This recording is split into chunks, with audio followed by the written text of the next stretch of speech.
Intelligence artificielle Gemini assistant à la déficience visuelle. Vidéo co-réalisée par René, bénévole au comité AVH d'Ille-et-Vilaine, et Notebook LM. On a tous dans nos poches des appareils incroyablement puissants, nos smartphones. Mais parfois, toute cette technologie peut aussi être un peu compliquée. C'est justement là qu'intervient une nouvelle génération d'intelligence artificielle. Des outils comme Gemini de Google qui promettent de changer complètement notre façon d'interagir avec nos téléphones pour rendre tout ça plus simple, plus direct et surtout bien plus accessible.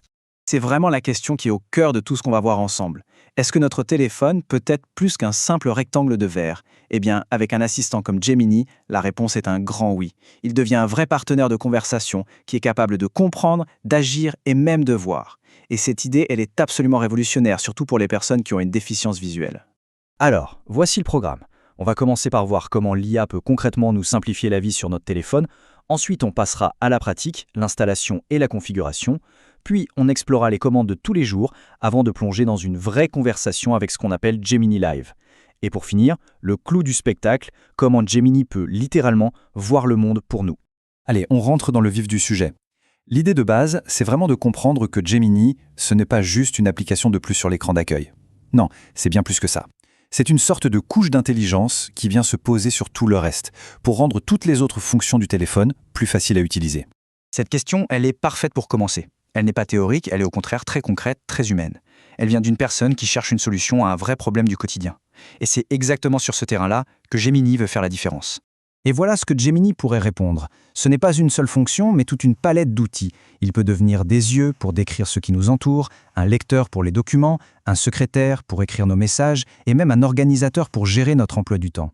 En fait, chaque point sur cette liste, c'est une barrière en moins dans la vie de tous les jours. Bon, maintenant qu'on a vu le pourquoi, il est temps de passer au comment. Mettre Gemini en place, c'est assez simple, mais il y a quand même quelques petites étapes importantes pour être sûr que tout fonctionne parfaitement dès le début. L'installation, c'est du grand classique. On va sur sa boutique d'applications, on tape Google Gemini. Le point vraiment crucial, et la source insiste bien là-dessus, c'est de choisir l'application officielle de Google. Il peut y avoir d'autres applis avec des noms qui ressemblent, donc prudence, c'est la seule garantie d'avoir la version authentique. Une fois l'appli installée, il y a un réglage qui change tout. C'est de mettre Gemini comme assistant par défaut. C'est ça qui va permettre de l'appeler très facilement, par exemple avec un appui lent sur le bouton d'alimentation.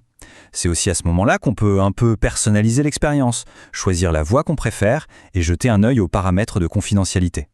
Alors là, un avertissement très important, en particulier pour ceux qui utilisent des lecteurs d'écran. Gemini et des outils comme Talkback peuvent parfois vouloir parler en même temps. Et ça peut vite créer ce que la source appelle une cacophonie. La bonne pratique est toute simple. Il faut toujours laisser le lecteur d'écran finir sa phrase avant de commencer à parler à Gemini.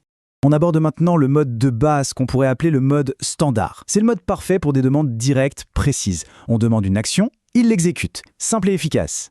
Voilà à quoi ressemble l'écran de démarrage. On y trouve des suggestions, un menu, mais le plus important, c'est ce qu'il y a en bas. On a l'icône du micro pour lancer une commande standard et juste à côté, l'icône live qui nous emmène vers le mode conversation.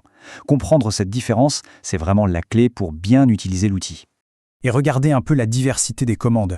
On peut demander de lancer une application pour éviter d'avoir à chercher son icône. On peut gérer son agenda ou envoyer un SMS juste avec la voix. C'est un gain de temps énorme. Chaque commande, c'est une tâche du quotidien qui devient plus simple.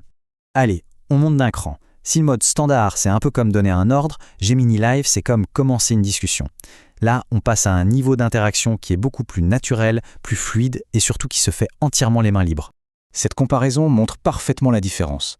D'un côté, on a un mode séquentiel. Je parle, il répond, je reparle. De l'autre, le mode conversationnel. On peut l'interrompre, affiner notre pensée, rebondir sur sa réponse, exactement comme dans une conversation entre humains.